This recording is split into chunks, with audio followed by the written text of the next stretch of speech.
இன்றைக்கு நான் உங்களோடு கூட பேச போகிற இந்த ராகாப், அவளுடைய துவக்கம் வேண்டுமானால் வேசி அப்படின்னு இருக்கலாம், ஆனால் அவளுடைய முடிவு அப்படி இல்லை. அல்லேலூயா. எனக்கு அன்பான தேவனுடைய பிள்ளைகளை, எதிர்மறையான சூழலில் நேர்மறையான எண்ணத்தோடு வாழ்ந்தோம் என்றால் நம்முடைய எதிர்மறையான பெயர்களையும் நம்மால் மாற்ற முடியும்.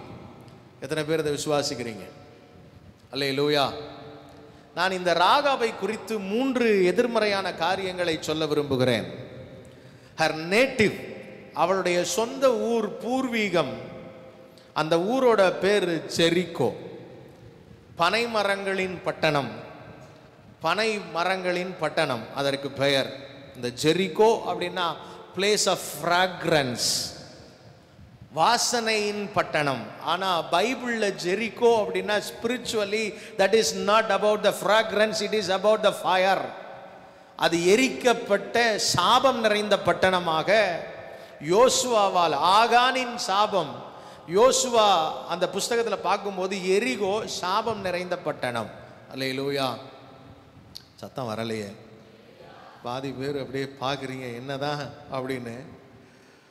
இன்றைக்கு நான் பேசுகிற இந்த ஆகார், மன்னிக்கணும், இந்த ராகாப், இந்த ராகாபுடைய ஊர், அதனுடைய பெயர் சரியில்லை. ஒருவேளை நீங்கள் கூட வந்திருக்கிற ஊரோட பெயரே என்ன செய்யாமல் இருக்கலாம், தெரியாமல் இருக்கலாம்.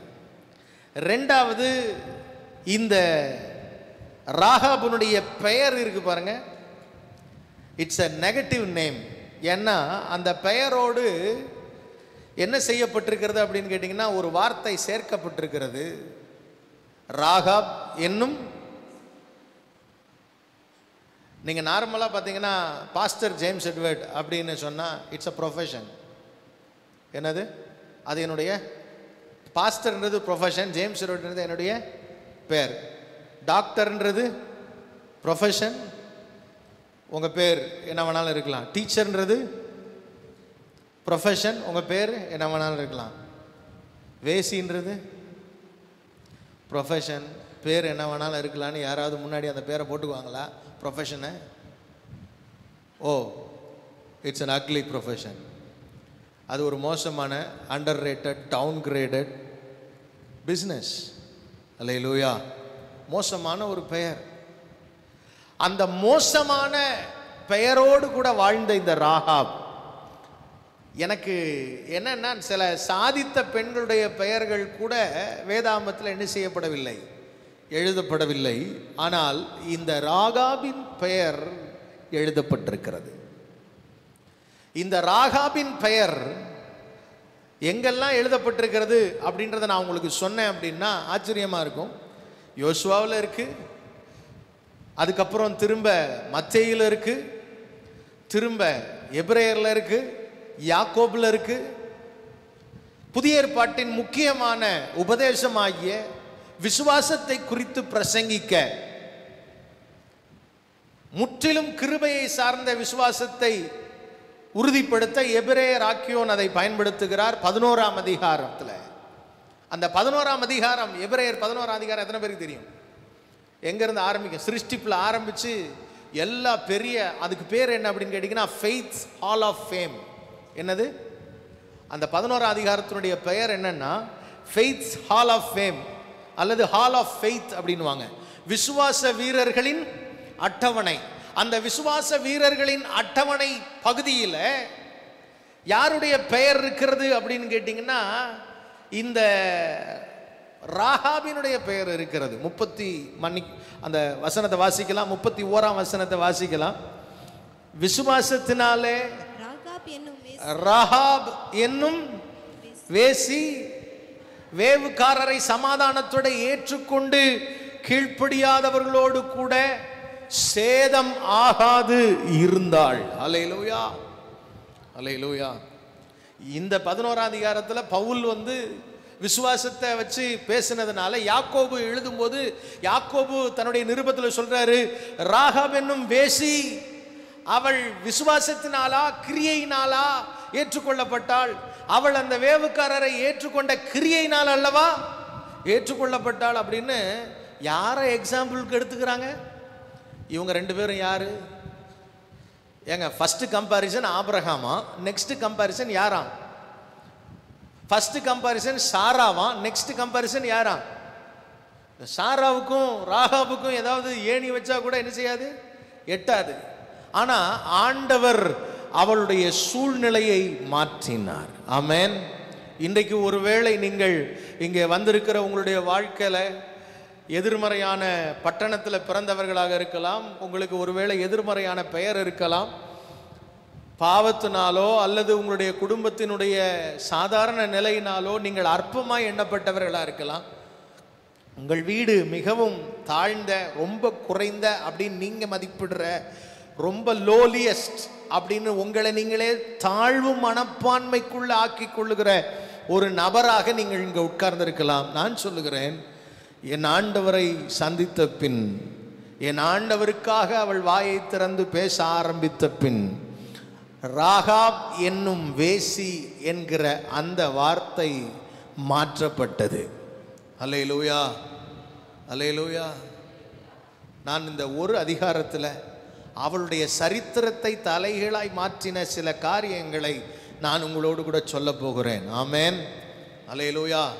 ராகாபுடைய வாழ்க்கையில் அவ்வளோ பெரிய டிரான்ஸ்ஃபர்மேஷன் எப்படி நடந்தது, இந்த ராகாபுக்கு என்ன நடந்தது, அவளுடைய ஆசீர்வாதம் என்ன, அவள் பெற்றுக்கொண்ட பாக்கியம் என்ன என்பதை நான் உங்களோடு கூட கொஞ்ச நேரம் பகிர்ந்து கொள்ள போகிறேன். அல்லேலூயா.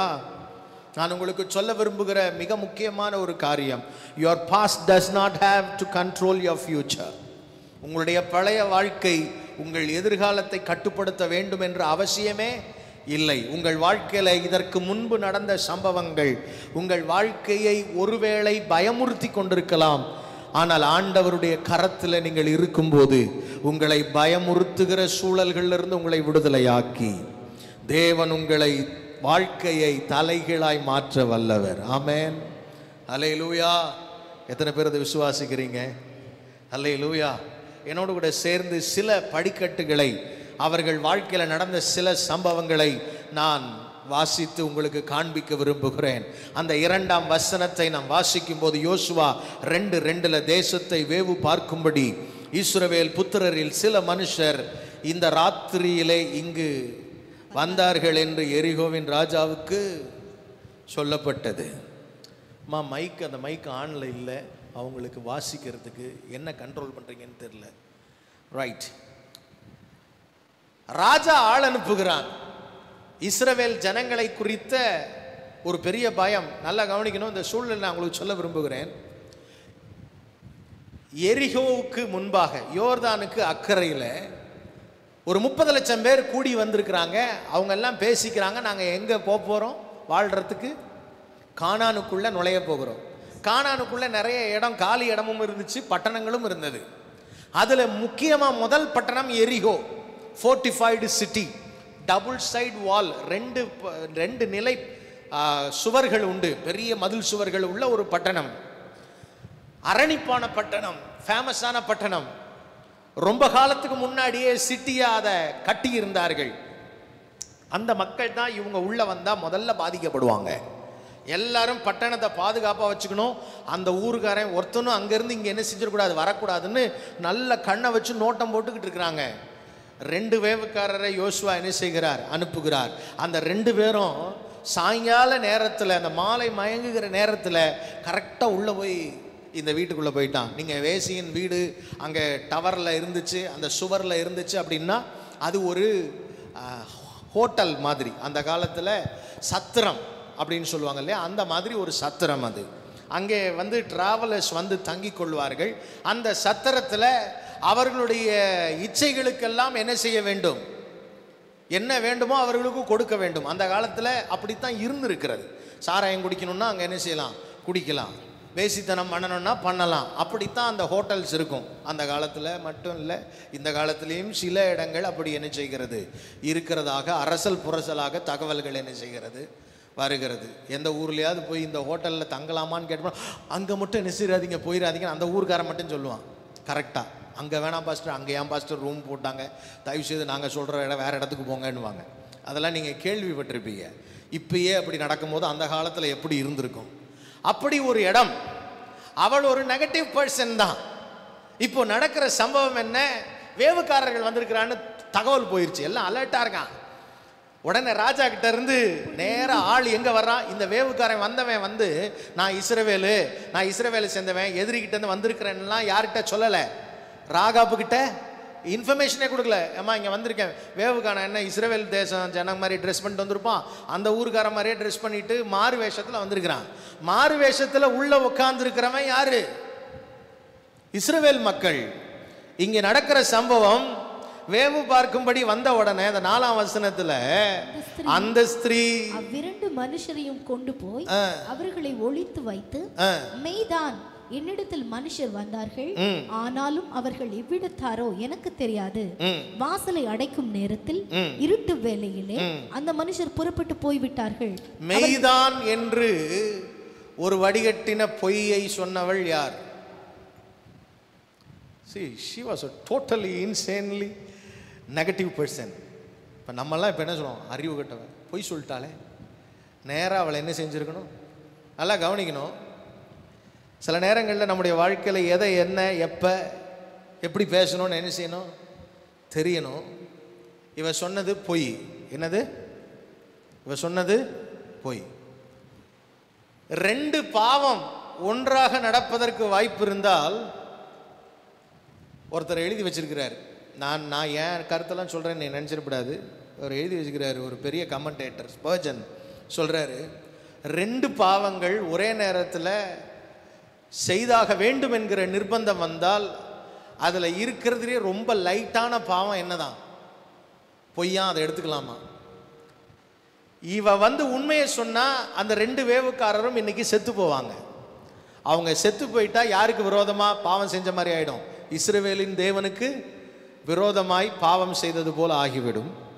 அந்த பாவத்துக்கு ரிவெஞ்ச் என்ன எடுத்திருப்பான் யோசுவா, ராகாவின் மொத்த குடும்பத்தையும் முதல்ல என்ன பண்ணியிருந்திருப்பான்னா, யார் அந்த வேசியின் வெடியாவ காட்டி கொடுத்தது, என் வேவுக்காரரை அவள் வீட்டை முதல்ல பிடி, அவங்க குடும்பத்தில் இருக்கிற எல்லாத்தையும் கொண்டு வா, கழுத்து அறுத்து போடுன்னு என்ன செஞ்சுருப்பான், அறுத்து போட்டிருப்பான். இவ யோசிக்கிறா, எப்படியும் நம்ம உயிர் என்ன செய்ய போகுது, போக போகுது.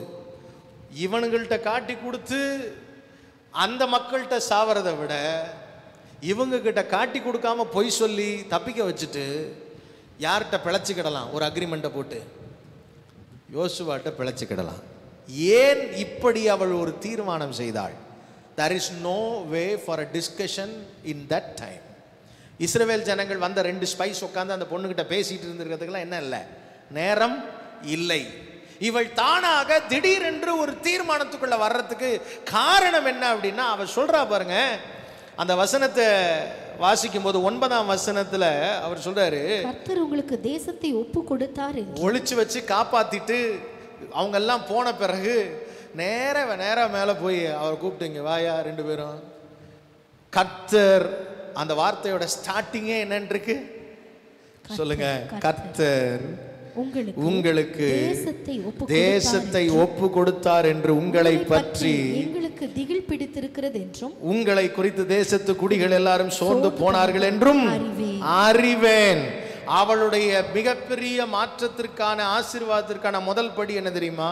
She heard about the God of Israel. இஸ்ரவேலின் தேவனை குறித்து அவள் கேள்விப்பட்டிருந்தாள். நீங்களும் இங்கே புதுசாக ஒருவேளை நீங்கள் வந்திருக்கலாம். ஆண்டவராகிய இயேசு கிறிஸ்து உங்கள் வாழ்க்கையில் அற்புதங்களை செய்கிற தேவன், நாம் ஆராதிக்கிற தேவன், வாழ்க்கையை மாற்றுகிறவர், நாம் ஆராதிக்கிற தேவன், பாவத்திலிருந்து விடுதலையாக்குகிறவர், பாவ நிலையில் இருந்த ஒரு வேசியின் வாழ்க்கையை மாற்றி விசுவாச நிலைக்கு கொண்டு வருகிறவர் என்கிறதை புரிந்து கொள்வீர்கள் என்றால் உங்கள் பாவ நிலையிலிருந்து உங்களை விடுதலையாக்க அவர் வல்லவர். இந்த செய்தியை நீங்கள் கேள்விப்பட்டிருப்பீர்கள் என்றால் நீங்கள் பாக்கியவான்கள்.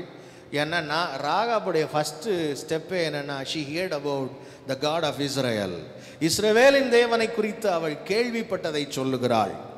கேள்விப்பட்டதை மட்டுமல்ல, அவர் சொல்றாரு, சோர்ந்து போனார்கள் என்றும் அறிவேன். நீங்கள் எகிப்திலிருந்து புறப்பட்ட போது கர்த்தர் உங்களுக்கு முன்பாக சிவந்த சமுத்திரத்தின் தண்ணீரை வற்றி போக பண்ணினதையும், நீங்கள் யோர்தானுக்கு அப்புறத்தில் சங்காரம் பண்ணின எமோரியரின் 2 ராஜாக்கள் ஆகிய சீகோனுக்கும் ஓகுக்கும் செய்ததையும் கேள்விப்பட்டோம்.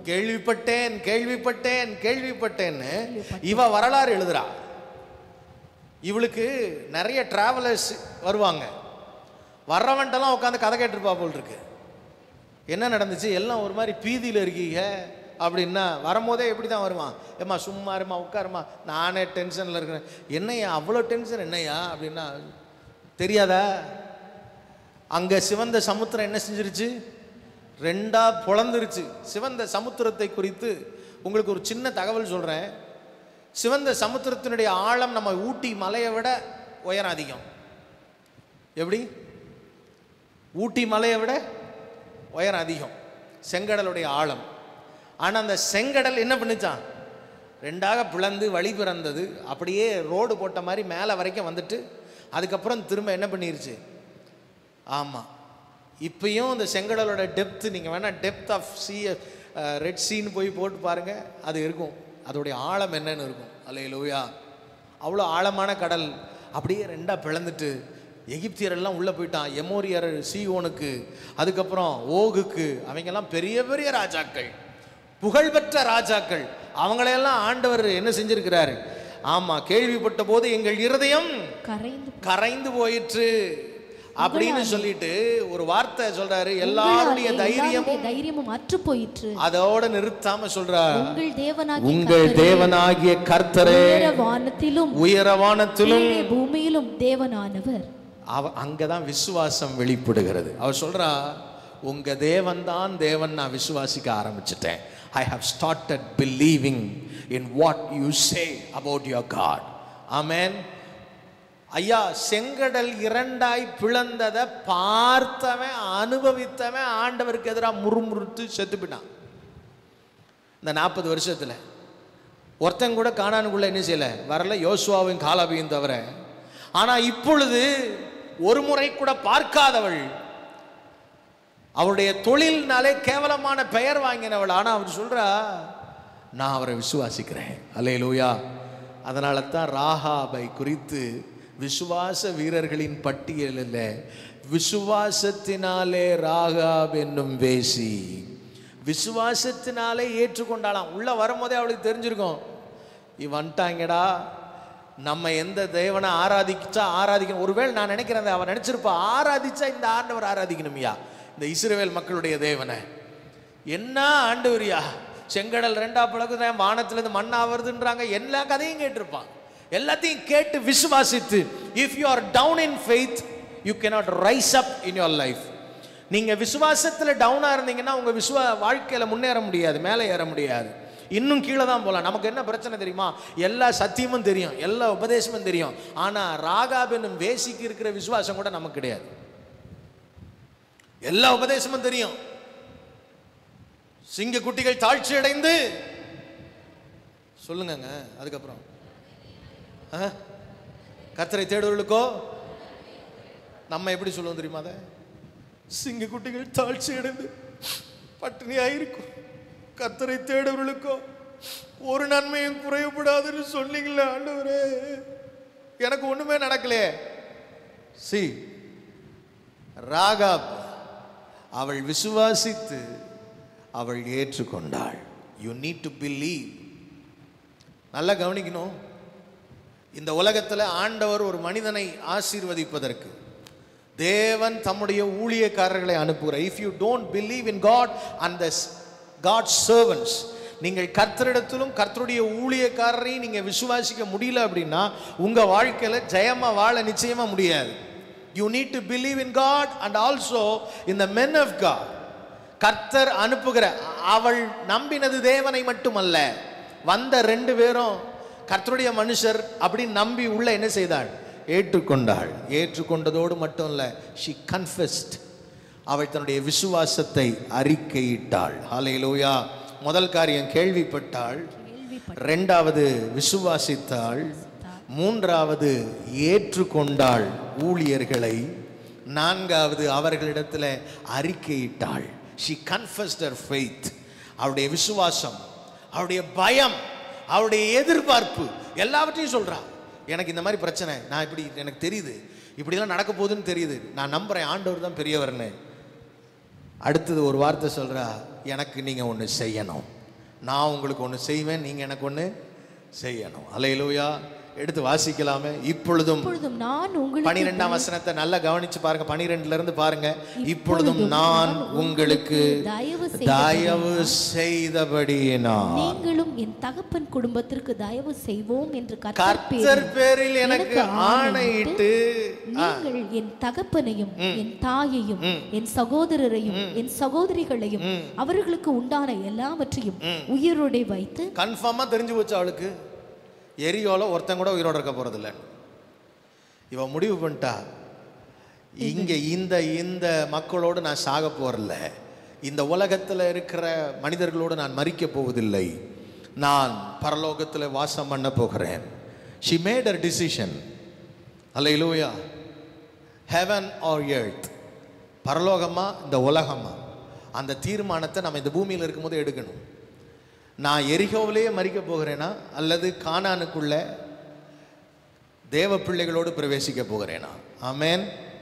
அல்லேலூயா. சத்தம் வரலையே. அல்லேலூயா. அவள் ஒரு தீர்மானம் செய்கிறார். வாசிங்க பாப்போம். அப்பொழுது அந்த மனுஷர் அவளை நோக்கி, எங்கள் ஜீவனே உங்கள் ஜீவனுக்கு ஈடு, நீங்கள் எங்கள் காரியத்தை வெளிப்படுத்த. நான் நினைக்கிறேன் அந்த இடத்துல பாருங்க, எங்கள் ஜீவனே உங்கள் உன் ஜீவனுக்கு ஈடுன்னு சொல்லல. உங்கள் அப்படின்னா என்ன அர்த்தம்? யார் உட்கார்ந்து இருக்கிறா? ராகாபின் வேசியின் வீட்டுல யாரெல்லாம் இருக்கிறா? இப்ப அப்பா அம்மா சகோதரர் சகோதரிகள்னு இருக்காங்க. எல்லாம் சேர்ந்து உட்கார்ந்து எல்லாம் சொல்லுது, we all believe in your God. நாங்க எல்லாரும் என்ன செய்யறோம்? நான் நினைக்கிறேன் இந்த ராகாபின் வேசி தன்னுடைய அந்த அடையாளத்தை மாற்றிக்கொள்ள தீர்மானம் செய்து தன் குடும்பத்துக்கு ஏற்கனவே என்ன கொடுத்துட்டா? தகவல்லாம் சொல்லி குடும்பத்தையே கன்வின்ஸ் பண்ணி வச்சிருக்கா. எப்பா வாயை திறந்து எதையாவது நினைச்சிடாதீங்க, சொல்லிடாதீங்க, நம்ம எல்லாரும் சேர்ந்து பாதுகாப்போம்னு எல்லாம் பாதுகாத்து மொத்த குடும்பமும் அவங்க சொல்றாங்க, உங்கள் காரியத்தில் நாங்கள் என்ன செய்வோம்? கர்த்தர் எங்களுக்கு தேசத்தை கொடுக்கும் போது நாங்கள் தயையும் சக்தியையும் பாராட்டுவோம். ஆமென். அல்லேலூயா. நடந்த சம்பவம் என்ன? அவ பாருங்க, அடுத்தது ஒரு பெரிய ரிஸ்க் எடுக்கிறா. என்ன ரிஸ்க் அப்படின்னா, ஜன்னல் வழியா கயிற்றினாலே யாரை இறக்கி விட்டாள். நான் நினைக்கிறேன் அன்னைக்கு நைட்டு யாரும் பார்க்க மாட்டாங்கன்னு அவளுக்கு நல்லா தெரிஞ்சிருக்கு. யாரும் வெளியே போக மாட்டாங்க, எல்லாம் பயந்து கிடக்கான். ஒருவேளை ஜன்னலுக்கு மேலே இருந்து எவனாவது எட்டி பார்த்து இந்த வீட்டிலேருந்து என்னடா கயிறு தொங்குது, எங்கடா 2 பேர் போகிறாங்கன்னு பார்த்துருந்தா யாருடைய உயிர் போயிருக்கும்? ராகாபின் உயிர் போய், அவன் எஸ்கேப் ஆகியிருப்பான், ராகாபினுடைய உயிர் போயிருக்கும். ஆனால் அவள் தன்னுடைய ஜீவனை ரிஸ்க் எடுக்க ஆயத்தமானாள். ஆமென். ராகாபினுடைய பெயர் சும்மா வரல. she risked her life. அவள் தன்னுடைய வாழ்க்கையை தேவனுக்காக, தேவ மனிதர்களுக்காக, அவர்களை பாதுகாப்பதற்காக அவள் தியாகம் பண்ணவும் ஆயத்தமாயிருந்தாள். அல்லேலூயா. அல்லேலூயா. தியாகம் பண்றதுக்கு ரெடியாகி 15ஆம் வசனத்துல ஜன்னல் வழியா இறக்கி விட்டாச்சு. இறக்கி விட்ட உடனே அவங்க அப்பொழுது அந்த மனுஷர் அவளை நோக்கி சொல்றாங்க, இதோ நாங்கள் தேசத்துக்குள் பிரவேசிக்கும் போது நீ இந்த சிவப்பு நூல் கயிற்றை எங்களை இறக்கி விட்ட ஜன்னலிலே கட்டி உன் தகப்பனையும் உன் தாயையும் எல்லாரையும் வீட்டுக்குள்ளார வச்சுக்கோ. யாராவது வீட்டுக்கு வெளியே இருந்தாங்கன்னா அவங்க சாவுக்கு உயிருக்கு நாங்க என்ன கிடையாது, கேரண்டி கிடையாது. அல்லேலூயா. நன்றாய் கவனிக்க வேண்டும். அவள் என்ன செய்தாள்னு 21ஆம் வசனத்துல இருக்கு. அதற்கு அவள் உங்கள் வார்த்தையின்படி ஆகக்கடவது என்று சொல்லி அவர்களை அனுப்பிவிட்டாள். அவர்கள் போய்விட்டார்கள். பின்பு அவள் அந்த சிவப்பு கயிற்றை ஜன்னலிலே, அவகிட்ட சொல்லும் போது சொல்றா, 3 நாள் போய் மலையில ஒளிஞ்சுக்குங்க, 3 நாள் வெளியே வராதிங்க, இந்த பாதையிலலாம் போயிடாதீங்க, ஏன்னா உங்களை தேடுறதுக்கு ஆள் போயிருக்கிறாங்க, சுற்றி தேடுவாங்க, மலையில் ஒளிஞ்சிருந்துட்டு பக்கத்துலேயே ஒளிஞ்சிருக்க சொல்கிறா. ஒளிஞ்சிருந்துட்டு 3 நாள் கழித்து அவங்க ரிட்டர்ன் வந்துடுவாங்க. அதுக்கப்புறம் நீங்கள் எங்கன்னு செய்யுங்க, போங்கன்னு எல்லாம். 3 நாள் டைம் இருக்குல்ல, நம்ம 3 நாள் கழித்து என்ன கட்டிக்கிறோம், கயிறை கட்டிக்கிறோம்லாம் என்ன இல்லை, அவங்க இறக்கி விட்ட நேரத்தோட கைத்தை கட்டிட்டான். அல்லேலூயா. சத்தம் வரலையே. நிபந்தனைகள் இருந்தால் அதை உடனே நிறைவேற்ற வேண்டும். ரட்சிப்புக்கு ஆண்டவர் சொல்றார், இயேசுவின் இரத்தத்தால கழுவப்படணும். இயேசுவின் இரத்தத்தால கழுவப்பட்டு பாவங்களை அறிக்கையிட்டு ஞானஸ்நானம் பெற்று இயேசுவுக்கு நம்ம என்ன செய்ய வேண்டும்? அந்த நிபந்தனைக்கு உட்படும் போது உடன்படிக்கை என்ன செய்கிறது? செல்லுபடியாகிறது. என்றைக்கு நாம் நிபந்தனையை நிறைவேற்றாமல் போகிறோமோ அன்றைக்கு நம்முடைய உடன்படிக்கை செல்லுபடி ஆகிறதில்லை. அல்லேலூயா. அந்த உடன்படிக்கையில் அவள் உடனே நிபந்தனையை நிறைவேற்றி விட்டாள். 6ஆம் அதிகாரத்தில் நம்ம வாசிக்கிறோம், வேதம் சொல்லுகிறது, யோசுவா 6ஆம் அதிகாரம் எடுத்து வாசிக்கலாம். 6ஆம் அதிகாரம் 25ஆம் வசனம் நினைக்கிறேன். எரிகோவை வேவி பார்க்க யோசுவா அனுப்பின ஆட்களை ராகாப் என்னும் வேசி மறைத்து வைத்தபடியினால் அவளையும் அவள் தகப்பன் வீட்டாரையும் அவளுக்குள்ள யாவையும் யோசுவா உயிரோட வைத்தான். அவள் இந்நாள் வரைக்கும் இஸ்ரவேலின் நடுவிலே குடியிருக்கிறாள். சொல்லுவோமா? அல்லேலூயா, அல்லேலூயா. இந்த 22ஆம் வசனத்துல பார்க்கும்போது அவளுடைய வீட்டில் யோசுவா தேசத்தை வேவு பார்க்க 2 புருஷரை நோக்கி, நீங்கள் அந்த வேசியின் வீட்டில் போய் நீங்கள் அவளுக்கு ஆணையிட்டபடி அந்த ஸ்திரீயையும் அவளுக்கு உண்டான யாவையும் அங்கே இருந்து வெளியே கொண்டு பாருங்கள். 23ல உள்ள போய் பார்க்கும்போது அவங்க எப்படி சொன்னாங்களோ, தகப்பன், தாய், அதுக்கப்புறம் சகோதரர், அவளுக்குள்ள யாவையும் எல்லாரும் இருக்கிறாங்க. ஒரு அல்லேலூயா சொல்லுங்களேன். ஆமென். நீ கர்த்தராகிய இயேசு கிறிஸ்துவை விசுவாசி, அப்பொழுது நீயும் உன் வீட்டாரும் ரட்சிக்கப்படுவீர்கள். அல்லேலூயா. நாம தேவனுடைய வீட்டில் பாதுகாப்பான உடன்படிக்கையின் பேழையில் குடும்பத்தோடு நாம் நிற்கும் போது நாம் வருகிற சேதத்திலிருந்து காக்கப்படுகிறோம். ஆமென், அல்லேலூயா. என்ன நடந்துச்சு இந்த ராகாபுக்கு? What transition have happened? இவ குடும்பத்துக்கு என்ன நடந்துச்சு? காப்பாத்திட்டு சொன்னது உடன்படிக்கை என்ன? அவங்க செஞ்ச உடன்படிக்கை என்ன? ஒன்ன உயிரோட வைப்போம், உன் குடும்பத்தை உயிரோட வைப்போம், அதுதானே கொடுத்த வாக்கு. கொடுக்கப்பட்டாயிற்று. வாக்கு கொடுத்த உடனே அந்த 23ஆம் வசனத்தின் கடைசி பகுதி சொல்லுகிறது, அவர்களை இஸ்ரவேல் பாளையத்திற்கு புறம்பே ஃபர்ஸ்ட் உள்ள வந்த உடனே என்ன எங்க சொன்னாங்களாம்? எங்க இருமானி? பாளையத்துக்கு புறம்பேரு, ஊருக்குள்ள என்ன செய்யாத, வராத. நம்மளா இருந்தா என்ன செஞ்சு இருந்திருப்போம்? என்னை ஊரை விட்டா தள்ளி வைக்கிற? நான் ஒன்றை தள்ளி வைக்கிறேன். யாரை தள்ளி வைக்கிற? நீயும் வேணாம், உன் உரமும் வேணாம், உன் சகவாசமும் வேணாம், உன்கிட்ட நான் பேசவும் மாட்டேன், உன் மூஞ்சில் நான் என்ன செய்ய மாட்டேன், முழிக்க மாட்டேன்னு 1000 டயலாக் அடிச்சுட்டு எஸ்கேப் ஆகிருப்போம். அப்படியே வேற எங்கேயாவது ஓடி போயிடுவோம்டா, யோர்தானுக்கு அந்தாண்ட போயிடும். இந்த ராட்சச பயலோட என்ன செய்ய முடியாது, சேர முடியாது. நல்ல நடந்த சம்பவம் என்ன? அந்த எரிகோ விழுந்த போது இவர்கள் வீடு மட்டும் விழவில்லை. இன்னைக்கு வரைக்கும் எரிகோன்னு நெட்டில் போட்டு பாருங்க. எரிகோவுடைய அந்த அலங்கத்தை பற்றி போடும்போது அலங்கம் முழுவதும் அந்த எரிகோ மதிலெல்லாம் விழுந்திருக்கிற மாதிரி இருக்கும். ஒரு சைடு டவர் மட்டும் கார்னரில் எப்படி இருக்கும், நின்றுட்டு இருக்கும். அதில் ஜன்னலில் ஒரு சிவப்பு கயிறு தொங்குற மாதிரி படம் தான் இன்னைக்கு வரைக்கும் போட்டிருப்பாங்க எல்லாரும். ஏன்னா அவள் வீடு மட்டும் என்ன செய்யவில்லை, அழியவில்லை. கர்த்தர் அவள் வீட்டை பாதுகாத்தார். அல்லேலூயா, அல்லேலூயா. எனக்கு அன்பான தேவனுடைய பிள்ளைகளே, she protected her family. Again she was rejected. மீண்டும் புறக்கணிக்கப்பட்டாள். நம்மளா இருந்தால் அந்த புறக்கணிப்பை ஏற்றுக்கொள்ள மாட்டோம். நம்மளை யாராவது புறக்கணிச்சுட்டாங்க, நம்மளை தள்ளலை, ஒரு மூஞ்சி கொடுத்து வான்னு கூட சொல்லலை தெரியுமா? என்ன சொல்லலை? வான்னு கூட சொல்லலை. இப்படி பண்ணிட்டாங்களே, அவங்க வீட்டுக்கு இனிமேட்டுக்கு என்ன செய்யவே மாட்டேன். அவங்கள வெளியே வச்சுட்டாங்க. ஆனால் வேதம் சொல்லுகிறது அவளை என்ன செய்தாளான்னு தெரியுமா? அவள் வெளியே அந்த பாளையத்துக்கு வெளியே இருந்தாலும் அமைதியாக இருந்தா பாருங்க. ஒரு நாள் வந்தது, வேதம் சொல்லுகிறது, அந்த யுத்தம்லாம் முடிஞ்ச பிறகு இவளை குறித்து அதே பகுதியில் அந்த 25ஆம் வசனத்தின் கடைசி வரி நான் வாசிக்கிறேன். அவள் இந்நாள் வரைக்கும் இஸ்ரவேலின் நடுவிலே குடியிருக்கிறாள். எங்க குடியிருக்கிறாளா? இஸ்ரவேலின் நடுவிலே. எங்க வந்துட்டா? எங்க இருந்தது ஒரிஜினலா? பாளையத்துக்கு புறம்பே இருந்தவள் இஸ்ரவேலின் நடுவுக்கு எப்படி வந்தா? இந்த கேள்வி நமக்கு வரும்ல. வசனத்தில் இதற்கான வெளிச்சம் கொடுக்கப்பட்டிருக்கிறது. மத்தேயு எழுதின நற்செய்தி நூல் 1ஆம் அதிகாரம் 5ஆம் வசனத்தை நாம் வாசிக்கலாம். மத்தேயு 1ஆம் அதிகாரம் 5ஆம் வசனம்.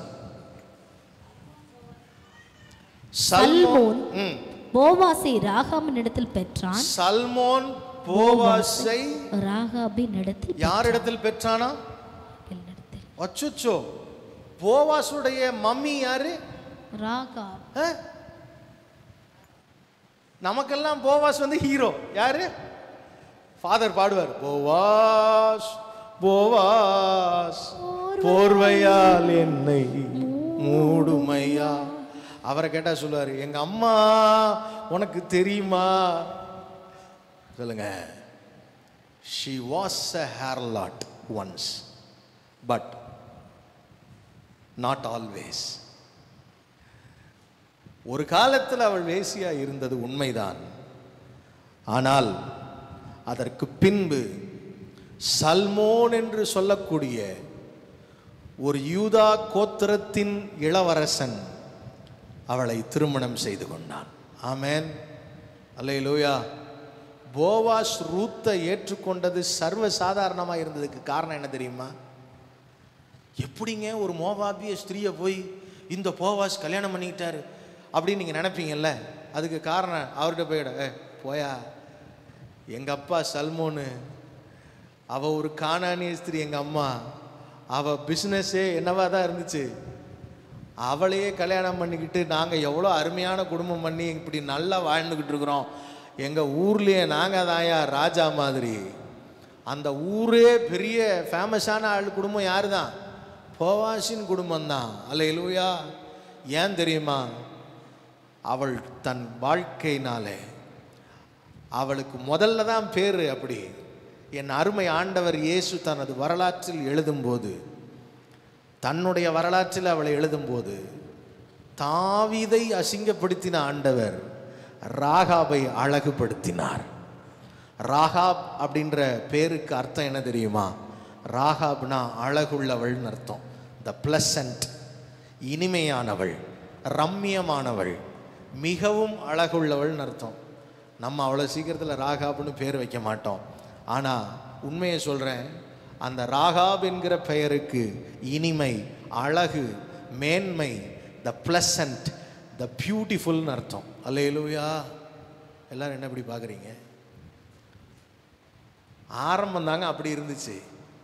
என் அப்பா இயேசு அவளை குறித்து எழுதும் போது எழுதி வைக்கிறார். மத்தேயுகிட்ட ஆவியானவர் சொல்லும்போது சொல்கிறார், மற்றவங்கெல்லாம் ராகாப் என்னும் வேசின்னு இன்ட்ரடியூஸ் பண்ணும்போது அந்த ஜீனியாலஜியில் மட்டும் தாவீதுகிட்ட வரும்போது சொல்லுவார், தாவீது பத்சேபாள் இடத்துலன்னு சொல்ல மாட்டார். தாவீது ஊரியாவின் மனைவியாய் இருந்த போட்டு ஒரே மண்டை மேல ஒரு அடி தாவீதுக்கு. ஆனா ராகாபுக்கு எப்படி? சல்மோன் போவாசை ராகாபினிடத்தில் பெற்றாள். ஹல்லேலூயா. ஏன் அவர் சொல்றாரு, அவள் என்னுடைய மூதாதை. ஆமென். அவள் தன்னுடைய பழைய வாழ்க்கையை விட்டுட்டு ஒரு புதிய வாழ்க்கைக்குள் வந்தாள். அவள் புதிய வாழ்க்கைக்குள் வந்தது மட்டுமல்ல, பெத்லெகேமை கட்டி எழுப்ப, பெத்லெகேமில் ஒரு பெரிய குடும்பத்தை கட்டி எழுப்ப, அங்கே போவாசை பெற்றெடுக்க, அந்த போவாஸ் ரூத்தை கல்யாணம் பண்ண, அங்கே ரூத்து ஓபேத்து, அதுக்கப்புறம் ஓபேத்து ஈசாய் தாவீது, தாவீதின் மூலமாக என் ஆண்டவர் இயேசு இந்த பூமிக்குள்ள பிறக்க ஆண்டவர் அவளுடைய வாழ்க்கை சரித்திரத்தையே மாற்றிவிட்டார். அல்லேலூயா. அழுக்கு மூட்டையா மோசமா ஸ்டார்ட் பண்ண வாழ்க்கை என்னவா மாறிடுச்சு சொல்லுங்க? ராஜாத்தியா மாறிடுச்சு. என்னவா மாறிடுச்சு சொல்லுங்க? சொல்லுங்க. உங்க வாழ்க்கை வேணா ஒரு காலத்துல அசிங்கமா இருந்திருக்கலாம், ஆனா இயேசு கிட்ட வந்த பிறகு அது அழகா மாறும். எத்தனை பேர் இதை விசுவாசிக்கிறீங்க? உங்க பழைய வாழ்க்கையினுடைய தோல்விகள் என் ஆண்டவர் இயேசுவின் இடத்துல வந்த பிறகு வெற்றியா மாறும். அவள் ஒருவேளை தோற்று போனவள் தான் ஒரு காலத்துல, ஆனா இப்ப தோற்று போனவள் அல்ல, அவள் அநேகரை ஜெயமெடுக்க செய்தவள். ஆமென். ஒரு அருமையான பிள்ளையை பெற்றெடுத்து வாழ்க்கையிலேயே அந்த பைபிள்ல நம்ம சிறந்து வியந்து பேசுகிற ஒரு கேரக்டரை பெற்றெடுத்து அந்த கேரக்டருக்கு அம்மாவா இருக்க கர்த்தர் உதவி செய்தார். ஆண்டவர் உங்க வாழ்க்கையில ஒருவேளை நீங்க எப்படிப்பட்ட வாழ்க்கையில நீங்க கஷ்டப்பட்டு ஒருவேளை இப்படி ஆயிடுச்சு அப்படி ஆயிடுச்சு நீங்க நினைச்சிட்டு வரலாம். ஆண்டவர் இடத்துல நீங்க வந்தீங்கன்னா ஆண்டவர் உங்களை என்ன செய்வார் அப்படின்னா, உங்களை அக்கிரமத்தின் குகையிலிருந்து மீட்டெடுத்து விசுவாசத்தின் புகழ் மண்டபத்திற்குள்ளே கொண்டு வருவார். ஆமென். அல்லேலூயா.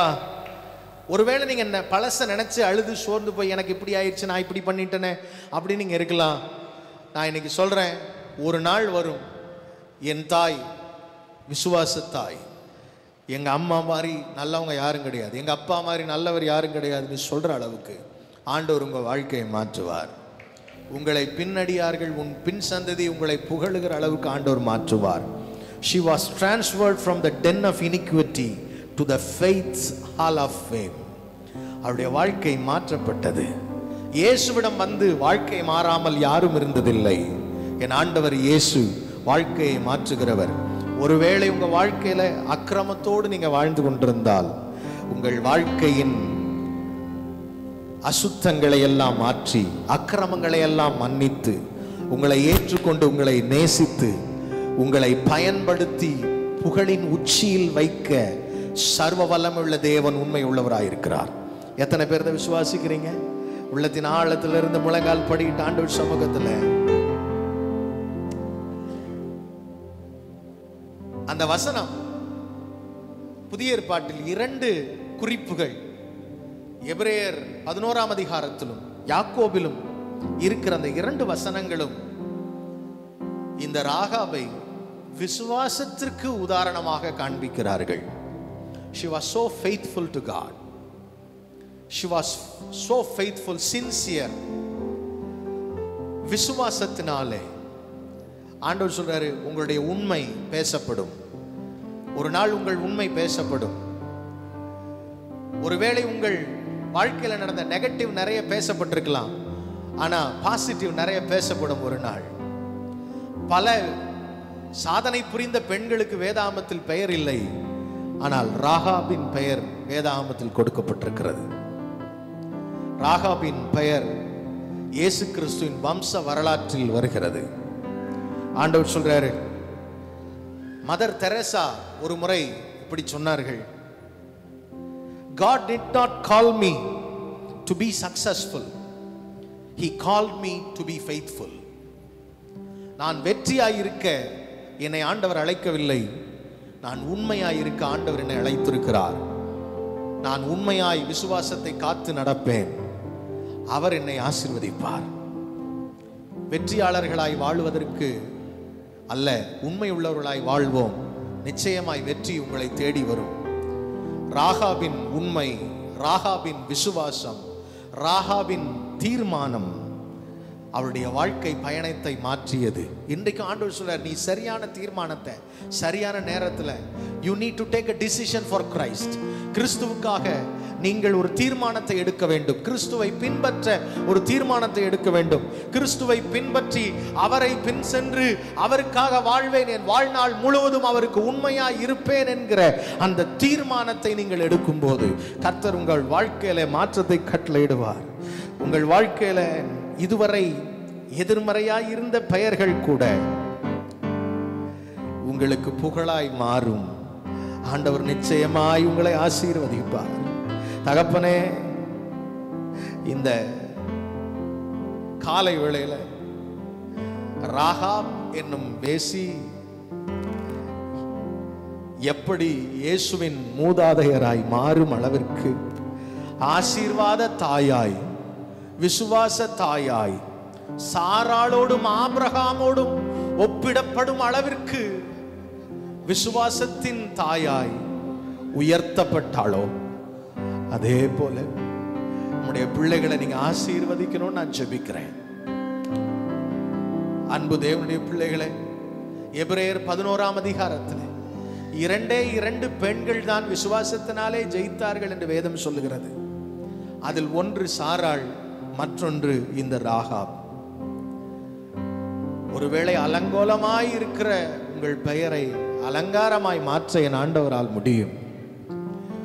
உங்க பெயரு, உங்க ஊரு, உங்க தொழில், உங்க வேலை, இதெல்லாமே எதிர்மறை தான். எனக்கு ஒன்றும் புகழ்ச்சிக்கு ஒன்றும் இல்லைன்னு நீங்க நினைக்கலாம். ஆண்டவர் சொல்றாரு, நோ ப்ராப்ளம், நீ என்னோட கூட இருந்தா நான் எல்லாவற்றையும் மாற்றுவேன். எல்லாரும் கரங்களை உயர்த்தி ஆண்டவர் சமூகத்தில், இயேசுவே உம் நாமமே உயரணோ,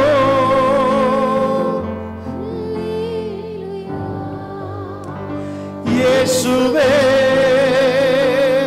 உம் நாமமே பெருகணோ, அல்லேலூயா. உங்க நாமம் உயரணும், இன்றும் மேன்மை அடையணும்.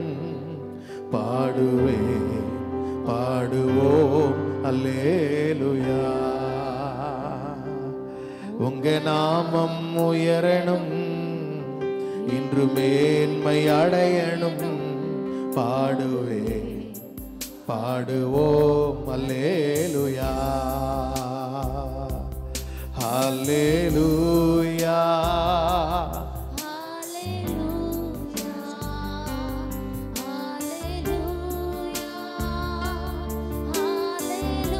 விசுவாசத்தோடு கூட தேவ சமூகத்துல ஹல்லேலூயா யாவே ஹல்லேலூயா. பெருங்காற்றும் அடங்கி போகும், எக்கடலும் வழி திறக்கும். உங்க நாமம் உயர்த்தும் போது கன்மலையும் கரைந்து போகும். பெருங்காற்றும் அடங்கி போகும், எக்கடலும் வழி திறக்கும். உங்க நாமம் உயர்த்தும் போது கன்மலையும் கரைந்து போகும். இயேசுவே உம் நாமமே உயரணும். அல்லேலூயா. இயேசுவே உம் நாமமே பெருகணும். அல்லேலூயா. மறுபடியும் இயேசுவே சொல்லுமா. இயேசுவே உம் நாமமே உயரணும். அல்லேலூயா. இயேசுவே உம் நாமமே உயரணும். அல்லேலூயா. உங்க நாமம் உயரணும், இன்று மேன்மை அடையணும். பாடுவே பாடுவோம் அல்லேலூயா. உங்க நாமம் உயரணும்,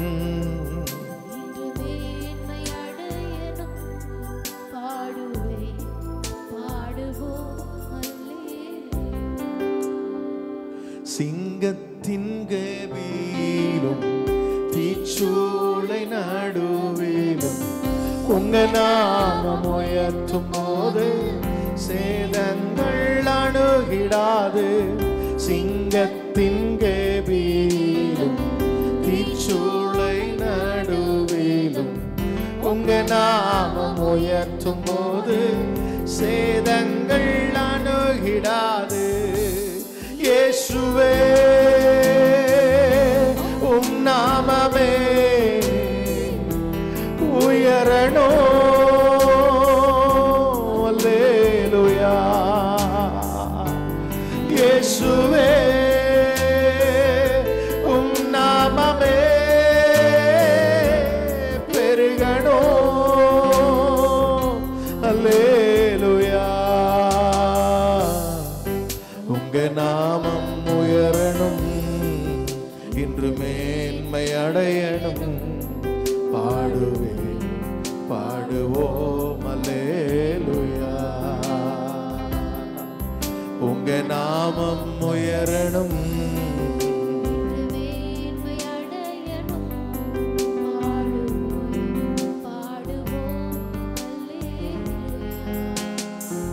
சிறைச்சாலை அடைப்பதில்லை, சங்கிலிகள் நிரந்தரமில்லை. உங்க நாமம் உயர்த்தும் போது அஸ்திபாரம் நிலைப்பதில்லை. சிறைச்சாலை அடைப்பதில்லை, சங்கிலிகள் நிரந்தரமில்லை. உங்க நாமம் உயர்த்தும் போது அஸ்திபாரம் நிலைப்பதில்லை. இயேசுவே உம் நாமமே உயரணும். அல்லேலூயா.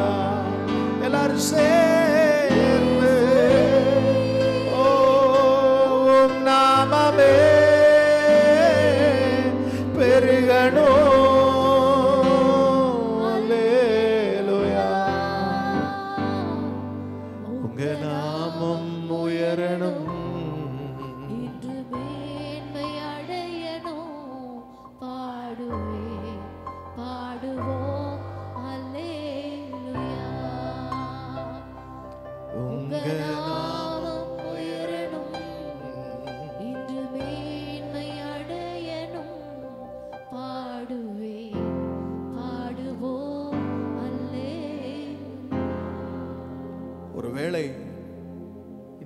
பிரசங்கத்தை ஆரம்பிச்சு பேசுறதுக்கே எனக்கு கொஞ்சம் சங்கோஜமாக தான் இருந்துச்சு. ஆனால் ஆண்டவர் சொல்றாரு, நீ பேசுறதுக்கே கூச்சப்படுற ஒரு நபருடைய வாழ்க்கையை நான் அழகுபடுத்தி அலங்காரப்படுத்தி அவளை எனது மூதாதையர்னு சொல்றதுக்கு நான் வெட்கப்படலை ஜேம்ஸ். உன் பாவங்களை நான் மன்னிப்பேன். உங்க பாவங்கள் அக்கிரமங்களை மன்னித்து உங்களை ஏற்றுக்கொண்டு உங்களை சிறப்பான பங்குள்ளவர்களாய் பரலோக பிரஜைகளா மாற்ற என்னால முடியும். பரிசுத்தத்திற்கு உன்னை ஒப்பு கொடுன்னு ஆண்டவர் பேசினார். உன் வாழ்க்கையில் இருக்கிற பாவங்கள் அக்கிரமங்களை அவர் மன்னித்து உன் நோய்களை எல்லாம் குணமாக்கி உன் பிராணனை அழிவுக்கு விலக்கி மீட்டு நன்மையினாலும் கிருபையினாலும் உன்னை முடிசூட்டுகிற தேவன் அவர். உள்ளத்தின் ஆழத்திலிருந்து சொல்லுவோமா, ஓ இயேசுவே உம் நாமமே உயரணும். அல்லேலூயா இயேசுவே உம் நாமமே பெருகணும். அல்லேலூயா நாமம் எங்க வாழ்க்கை மூலமா உங்க நாமம் மகிமைப்படுற அளவுக்கு எங்க வாழ்க்கை வாழ எங்களுக்கு உதவி செய்யும். வெறும் பாடல்கள் அல்ல ஆண்டவரே, எங்க வாழ்க்கையினாலே உங்களை மகிமைப்படுத்த உதவி செய்யும். இன்னும் மேன்மை அடையணும்.